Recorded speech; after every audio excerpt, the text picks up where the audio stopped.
What's up, guys? Baker here. Today I have a tutorial. Came from a request. I'm gonna call this slow motion rain particles, I guess. And somebody asked me how to do this with Particular. It's basically the slow motion rain, and looks pretty cool in this example. Now, my example or my thing, it's not perfect, but it will get you started and maybe give you some ideas on how to branch off on your own and make things look cool. So anyways, let's get right into it. What you can do is, if you notice, all these water particles should be, if I check, pretty much the same. It's just you can make an overlay and then apply it to a clip, or you can have your own camera in each clip's composition and work that way. So I'll just make a new composition. We'll call this rain. Hit OK, and then we'll make another new composition. Call this water drop particle, and we're gonna make this tiny, and we're gonna make it a square. So maybe 100 by 100. Okay, we'll make a new solid.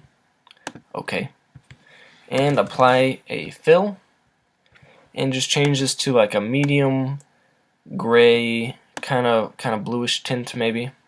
Depends on your color correction and stuff. And just take your circular mask tool, your ellipse tool, and just draw a nice circle in the middle. So that, and we can double click and center it if you want, but it won't matter.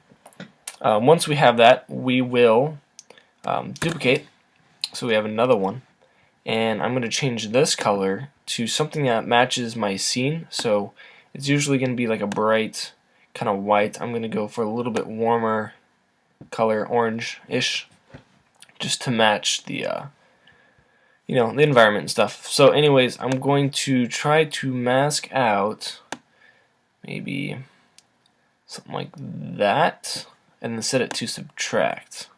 So basically I'm making a top half sliver reflection kind of thing, and we can always just adjust this, taking this mask, moving it down, however you want.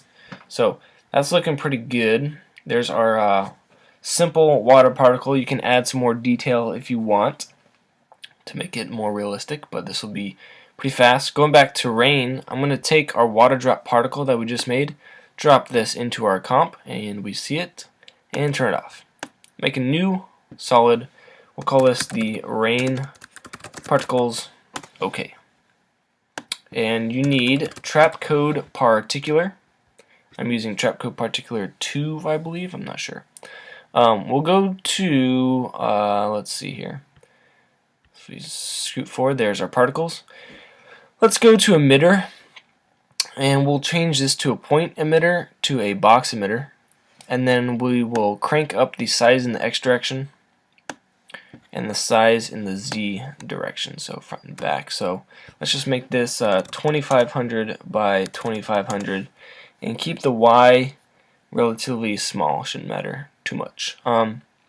Make your velocity really small, so maybe 1 or 2, and yeah, that's about it. And then we can scoot this up so we can see our thing of particles, but they're not falling. So we're going to go to physics, we're going to go to gravity, and set this down to something tiny so it'll fall in slow motion. So maybe start with 1, and we'll see how that looks. That is not fast enough. What we need to do is go to particle and turn up the life, so maybe 20 seconds, so we can see all these things falling down. There we go. So now we're starting to get a slow motion. If we play this back in real time, it looks like a slow motion. So we're going to hide the birth thingies up here. So we're going to just scoot this up just enough so things will fall down and it'll look like rain. Let's increase the life again, just so we can have the rain the entire time. And one more thing, in the emitter settings, do pre-run to 100%, and that'll automatically start with it on. So That's cool. Now we just have these little furry particles. We want to use our custom water drop. So we're going to go to particle settings. We're going to go to particle type and change it to a sprite. Now texture, polygon, and sprite are pretty similar.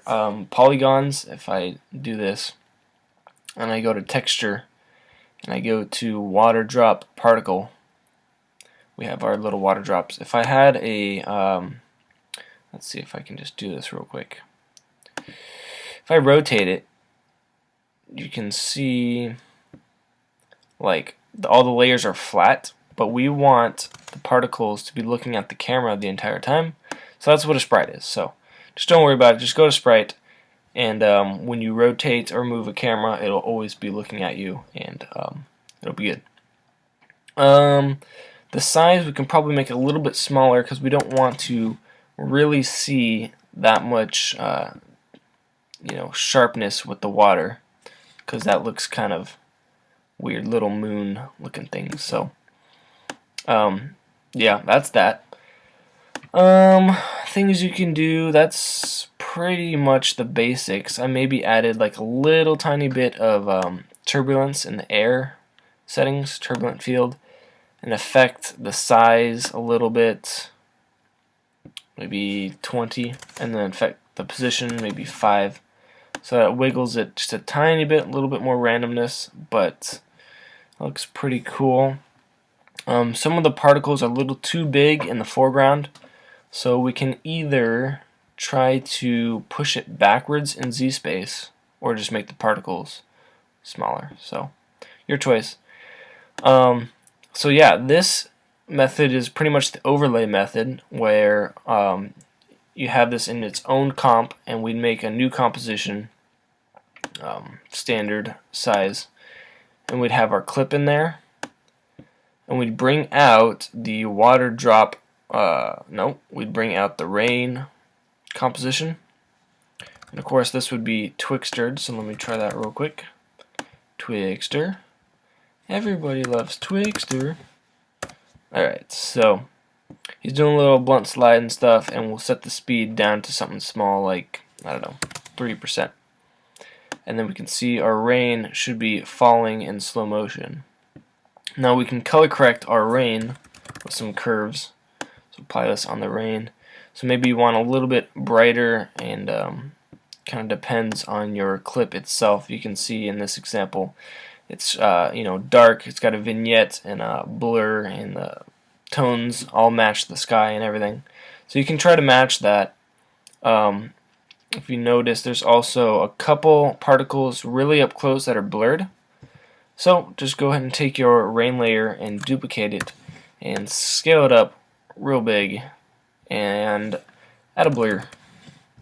Nice little fast blur. Yeah. So maybe 5 pixels, so you can see, hopefully you can see full res here.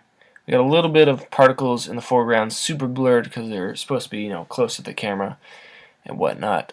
And that looks pretty cool. Now let's say you had your clip inside of the rain comp, or vice versa. You had these rain particles, the particular layer, inside of your clips composition.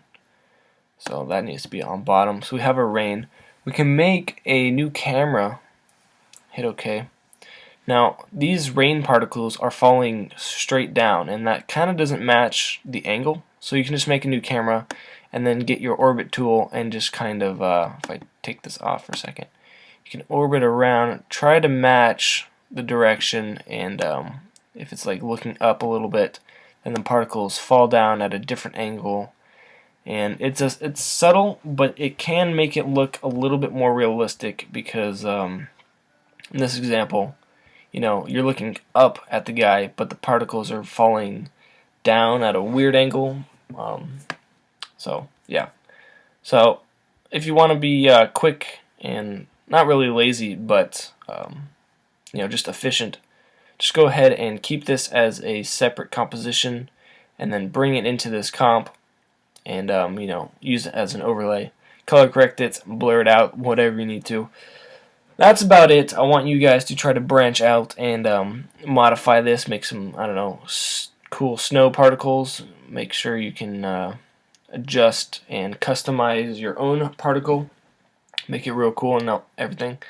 If you have any questions, feel free to let me know in a comment or hit me up on Facebook or any of that. Make sure to like and favorite the video. And yeah, that's it. Just let me know if you have any questions. Okay, peace.